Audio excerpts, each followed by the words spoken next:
ಏನೇ ಚೆನ್ನಾಗಿದೆ ಅಲ್ಲ. ಹುಡುಗಿ ಆಗಿದ್ದಾಳೋ? ನನ್ ಮುಂದೆ ಐಫೋನಾ? ಕಾಫಿ ತಗೊಳಪ್ಪ. ಥ್ಯಾಂಕ್ ಯು ಅತ್ತೆಮ್ಮ. Thank you.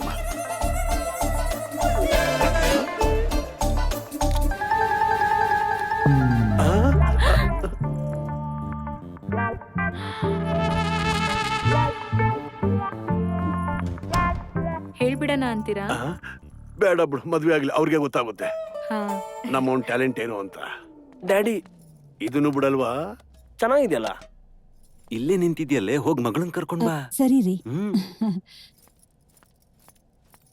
ಬಂದ್ಬಿಡ್ತಾಳೆ ಸರ್. ಈ ಅಭ್ಯಾಸ ನಿಮ್ ಮನೇಲಿ ಎಲ್ರಿಗೂ ಇದೆಯಾ? ನಿಮ್ಮಪ್ಪಗಿದೆಯಲ್ಲ.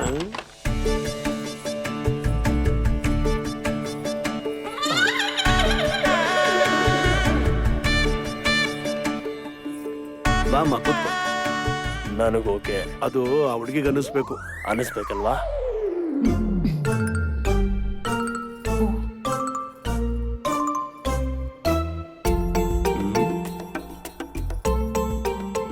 ಏಯ್, ಏನ್ ಹುಡುಕ್ತಾ ಇದೀಯಾ?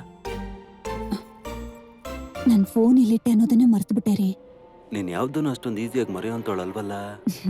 ಜೋಕಾ? ಇಲ್ಲ, ರೊಮ್ಯಾನ್ಸ್. ನೀವೇನ ಮಾತಾಡ್ಕೊಳಂಗಿದ್ದೀರಾ? ನನ್ನನ್ನೇ ಕೇಳ್ಬೋದಲ್ಲ? ನನ್ನೂ ಕೇಳ್ಬಹುದು. ಅಯ್ಯೋ ಏನಿಲ್ಲ ಸರ್, ಹುಡುಗಿನೇನಾದ್ರೂ ಕೇಳೋದಿದ್ರೆ ಕೇಳಿ ಅಂತ ಹೇಳ್ತಾ ಇದ್ದಾಳೆ ಅಲ್ವೇನೆ? ಓ, ಏನಾದ್ರೂ ಕೇಳೋ. ಹಾಡಾಡಕ್ ಬರುತ್ತಂತ ಕೇಳ. ನನ್ನನ್ನೆಲ್ಲ ಹುಡುಗಿ ಕೇಳು. ಓಕೆ, ನಿಮ್ಗೆ ಹಾಡಾಡಕ್ ಬರುತ್ತಾ? ಅಪ್ಪಾಜಿ, ರೂಟೀನ್ ಕ್ವೆಶ್ಚನ್. ಏನಪ್ಪ ಹೊಸ್ದಾಗ್ ಏನಾದ್ರೂ ಇದ್ರೆ ಕೇಳು. ನಿಮ್ ಹಾಬೀಸು? ಅಪ್ಪಾಜಿ, ಮತ್ತೆ ರೂಟೀನ್ ಕ್ವೆಶ್ಚನ್. ಏನಾದ್ರೂ ಹೊಸ್ದಾಗಿ ಏನಾದ್ರೂ ಟ್ರೈ ಮಾಡೋ. ಅದು ನಮ್ ಮಗ ಹೊಸ್ದಾಗೇನು ಟ್ರೈ ಮಾಡಲ್ಲ, ಆದ್ರೆ ಹಳೇದೇ ಹೊಸ್ದಾಗ್ ಟ್ರೈ ಮಾಡ್ತಾನೆ. ಈಗ ತಾನೇ ಒಂದು ಹೊಸದಾಗಿ ಟ್ರೈ ಮಾಡ್ದ, ಸಕ್ಸಸ್ಸು ಆದ ಅದ್ರಲ್ಲಿ. ಇವ್ನಿಗೇನೋ ಒಂದ್ ಮಾಡ್ಲೇಬೇಕು. ಹೋಮಿಯೋಪತಿನೇ. ನೀವೇನ್ ಹೇಳ್ತಾ ಇದ್ದೀರಾ ಅಂತ ನನ್ಗೆ ಅರ್ಥನೇ ಆಗ್ಲಿಲ್ಲ. ನಮ್ಗೆ ಅರ್ಥ ಆಗ್ತಿದೆ, ಮುಂದೆ ಹೋಗ್ತಾ ಹೋಗ್ತಾ ನಿಮ್ಗೂ ಅರ್ಥ ಆಗುತ್ತೆ. ನಿಮ್ ಬಗ್ಗೆನೆ. ನಿಮ್ಗೆ ಅಡ್ಗೆ ಮಾಡಕ್ ಬರುತ್ತಾ? ಅದು ಅಂದ್ರೆ ಹಂಗಂದ್ರೆ ಕುಕ್ಕಿಂಗು. ಅಪ್ಪಾಜಿ, ಎಲ್ಲ ರೂಟೀನ್ ಕ್ವೆಶ್ಚನ್ಸ್. ಏನು ಅಂದ್ರೆ ನನ್ ಫೋನು.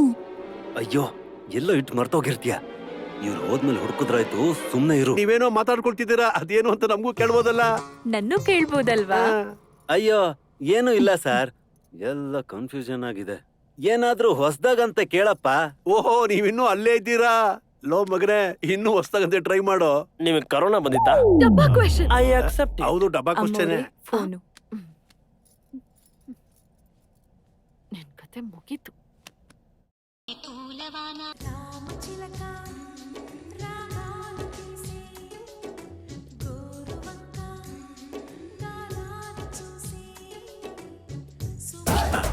ಸ್ಟಾಪ್ ಮಾಡ್ಬೋದಾಯ್ತಲ್ಲ?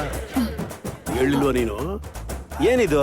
ಅದಕ್ಕೆ ನೀವು ನನ್ನ ಹತ್ರ ಕೇಳ್ಬೋದಲ್ಲ ಅಂತ ಸುಮಾರು ಸತಿ ನಾನು ನಿಮ್ಗೆ ಹಿಂಟ್ ಕೊಟ್ಟೆ. ಹಿಂಟ?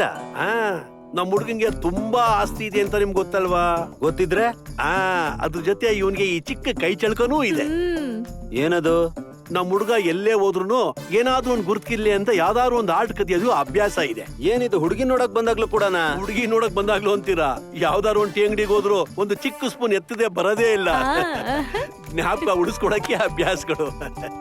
ಇವ್ನ್ ಜ್ಞಾಪಕ ಉಳಿಸ್ಕೊಡಕ್ಕೆ ಅಂತ 2 ರೂಮ್ ತುಂಬಾಗಿದೆ ಬೀಗ್ರೆ. ಏನ್ ಆಗ್ಲೇ 2 ರೂಮಾ?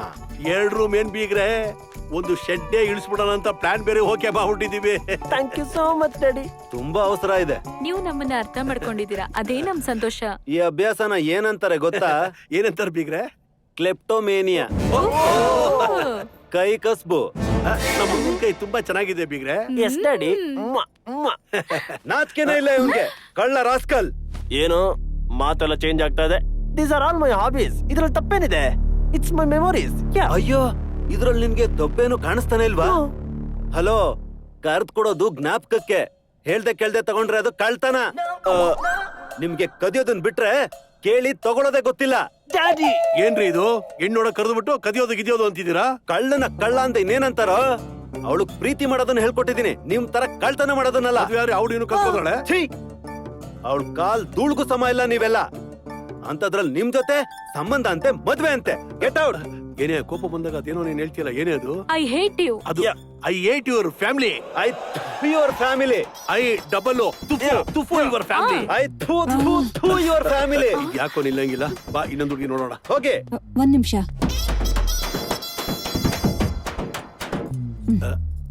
ಸ್ಪೂನ್ಗೋಸ್ಕರ ಕಕ್ರುತ್ ಬೀಳೋ ಫ್ಯಾಮಿಲಿ ಇದೆಲ್ಲ ನಮ್ಗೆ ಸೂಟ್ ಆಗಲ್ಲ, ನಡೆಯೋ. Correct daddy.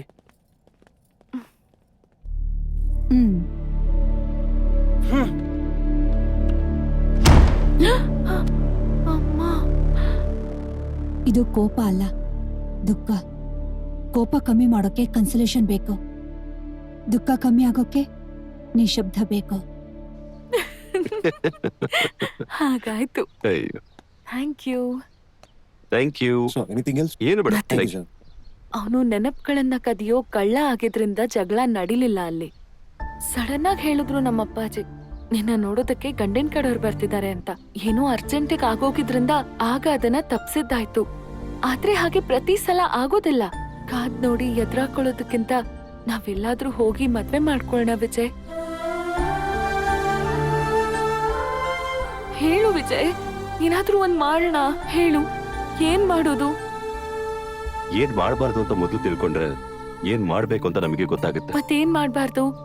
ಓಡೋಗ್ಬಾರ್ದು, ಪರಿಸ್ಥಿತಿಗಳನ್ನ ಇಲ್ಲೇ ಬಿಟ್ಟು ಹೋಗ್ಬಾರ್ದು. ಹಾಗಂತ ನಾವು ನಮ್ಮವ್ರ ಮೇಲೆ ತಿರುಗಿ ಬೀಳ್ಬಾರ್ದು. ಯುದ್ಧ ಮಾತ್ರ ಆಗ್ಬಾರ್ದು, ಆದ್ರೆ ವಿಜಯ ಮಾತ್ರ ಬೇಕು ಅಂದಾಗಿದೆ ನೀನ್ ಹೇಳೋದು. ಹೌದು, ಯುದ್ಧ ನಡಿಬಾರ್ದು, ಆದ್ರೆ ವಿಜಯ ಮಾತ್ರ ಬೇಕು. ಅದ್ ಹೇಗ್ ಸಾಧ್ಯ Vijay? Chances are mental to make a path ಅಂತ ಹೇಳ್ತಾರೆ. ಅಂದ್ರೆ ಬರೋ ಪ್ರತಿಯೊಂದು ಅವಕಾಶನ ನಾವು ಉಪಯೋಗಿಸ್ಕೋಬೇಕು ಅಂತ. ಹೇಗೆ? ಜೊತೆಲಿರ್ಬೇಕು ಅನ್ನೋ ಒಂದು ಗಟ್ಟಿ ನಿರ್ಧಾರಕ್ಕೆ ನಾವು ಬಂದ್ಮೇಲೆ ಆ ನಿರ್ಧಾರನೇ ನಮ್ಮನ್ನ ಮುನ್ನಡೆಸುತ್ತೆ. ಅದೇ ನಮ್ ಗೈಡ್, ಅದೇ ನಮ್ ಮೆಂಟರ್. ನೋಡ್ತಾ ಇರು ಹೇಗ್ ನಡೆಯುತ್ತೆ ಅಂತ. ಹಲೋ, ಹೌದಾ? ಯಾವ ಹಾಸ್ಪಿಟಲ್? ಈಗ್ಲೇ ಬರ್ತೀನಿ. ಏನಾಯ್ತು? ರಾಮು ಅವರಪ್ಪ ಸೂಸೈಡ್ ಅಟೆಂಪ್ಟ್ ಮಾಡಿದಾರಂತೆ. ನಡಿ, ನಾನು ಬರ್ತೀನಿ. ಬಾ ಹೋಗೋಣ.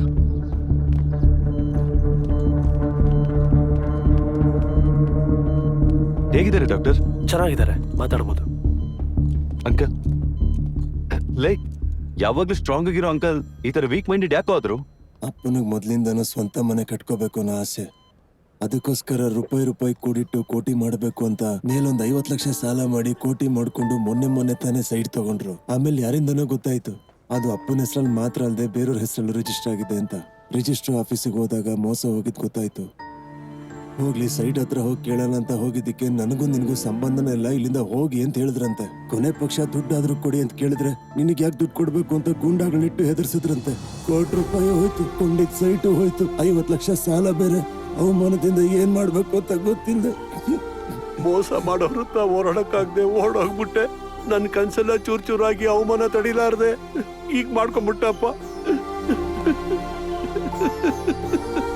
ನಿಮ್ಮ ಸಮಸ್ಯೆ ಅಂದ್ರೆ ಅದು ಅವನ ಸಮಸ್ಯೆ, ಅವನ ಸಮಸ್ಯೆ ಅಂದ್ರೆ ಅದು ನನ್ನ ಸಮಸ್ಯೆ. ಅವನ ಹೆಸರೇನು ಅಂತ ಹೇಳಿ? ಬಳೆಗಳ ಗಂಗಾರಾಜು.